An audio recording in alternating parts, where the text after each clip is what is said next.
Assalamualaikum warahmatullahi wabarakatuh. Nama saya Neng Siti Salwa Nur Ajijah.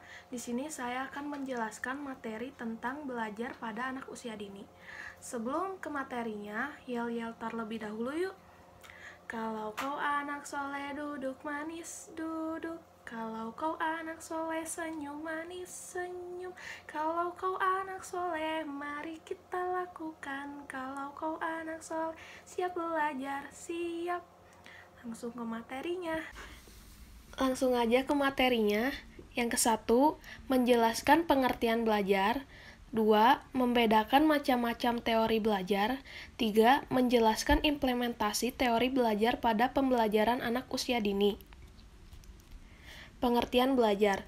Belajar adalah perubahan yang relatif permanen dalam perilaku atau potensi perilaku sebagai hasil dari pengalaman atau latihan yang diperkuat. Belajar merupakan akibat adanya interaksi antara stimulus dan respon. Seseorang dianggap telah belajar sesuatu jika dia dapat menunjukkan perubahan perilakunya. Macam-macam teori belajar. 1. Teori belajar behavioristik. Teori ini dicetuskan oleh Gege dan Berliner mengenai perubahan tingkah laku sebagai hasil dari pengalaman penggunaan model stimulus dan respon. Orang yang belajar diposisikan sebagai individu yang pasif dan menggunakan metode pelatihan untuk memicu respon atau perilaku tertentu.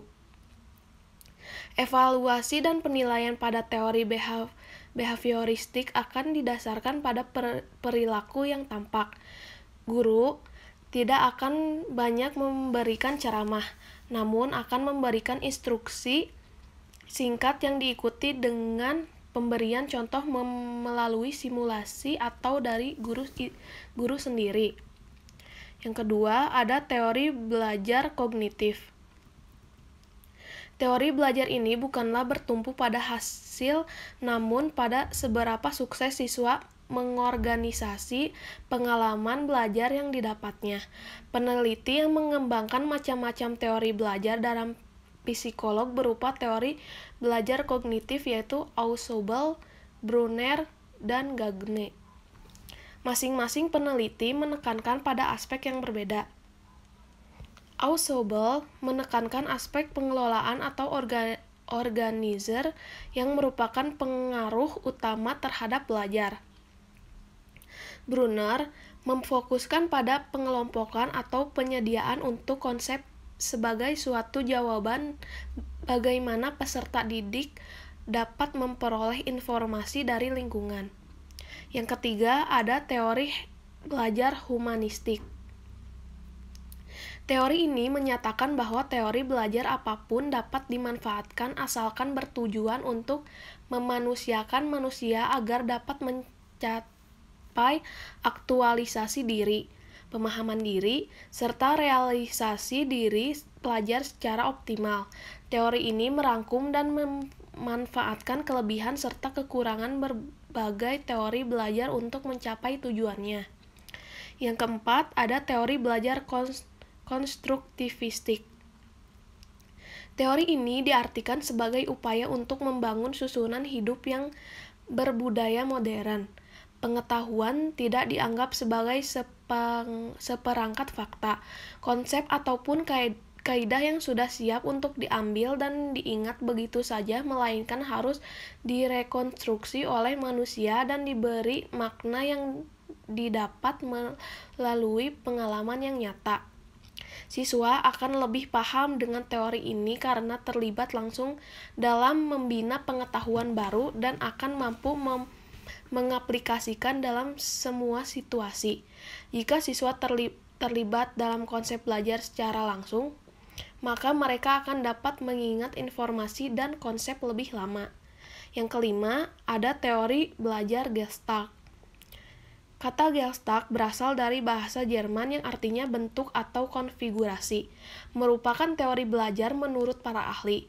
Teori Gestalt menyatakan bahwa seseorang memperoleh pengetahuan melalui sensasi atau informasi dengan melihat struktur secara menyeluruh, lalu untuk menyusunnya lagi dalam struktur yang lebih terbentuk sederhana sehingga struktur tersebut akan lebih mudah dipahami.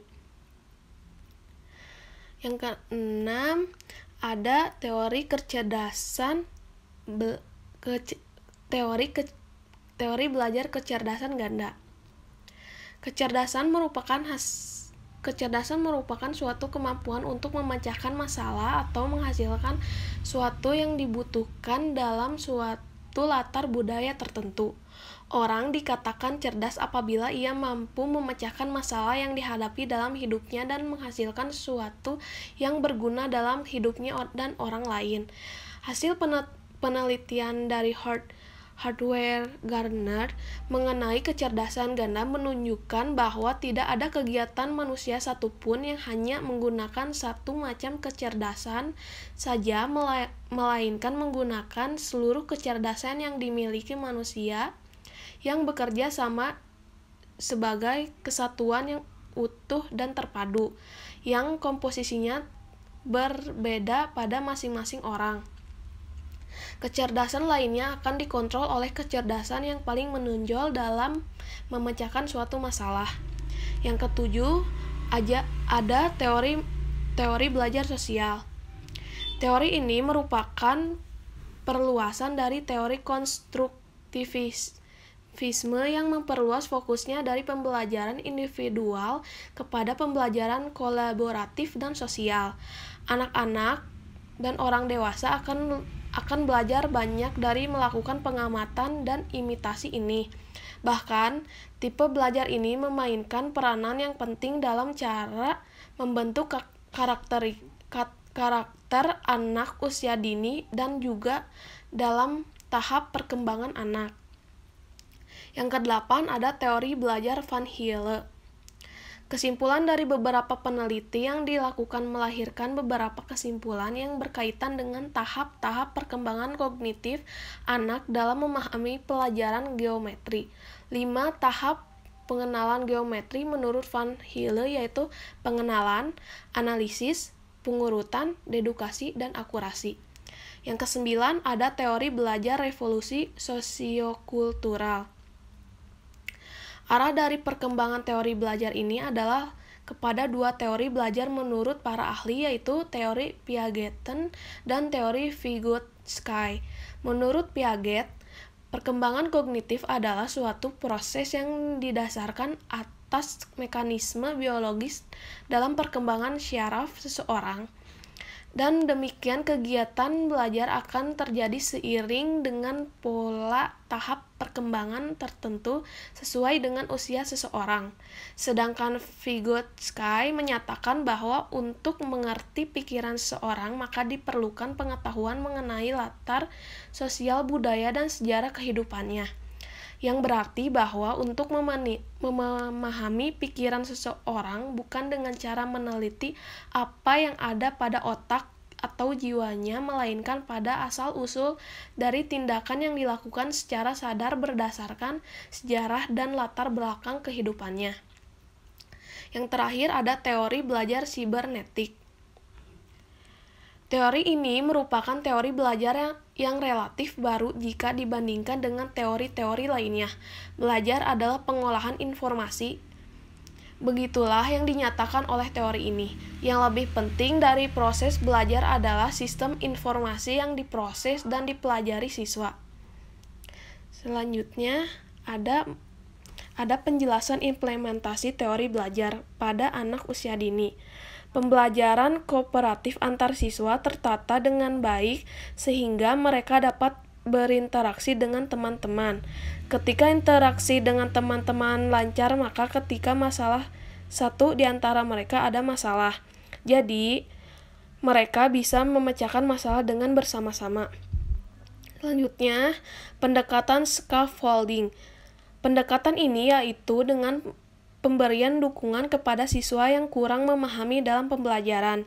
Jadi ketika siswa belum memahami materi yang disampaikan guru, maka guru harus cepat dan tangkap dalam menangani permasalahan siswa tersebut.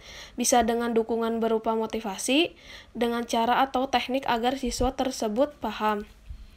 Selanjutnya, memaklumi adanya perbedaan dalam pemahaman materi. Setiap anak pasti memiliki cara pemahaman yang berbeda dalam materi. Hal tersebut adalah wajar. Bagaimana cara anak dalam memahami materi tidak masalah asalkan anak bisa paham dalam materi tersebut. Orang lain juga tidak bisa menuntut harus dengan cara yang seperti ini. Mereka punya cara tersendiri untuk memahami materi tersebut. Sekian materi yang saya sampaikan. Mohon maaf bila ada perkataan yang kurang jelas. Terima kasih. Wassalamualaikum warahmatullahi wabarakatuh.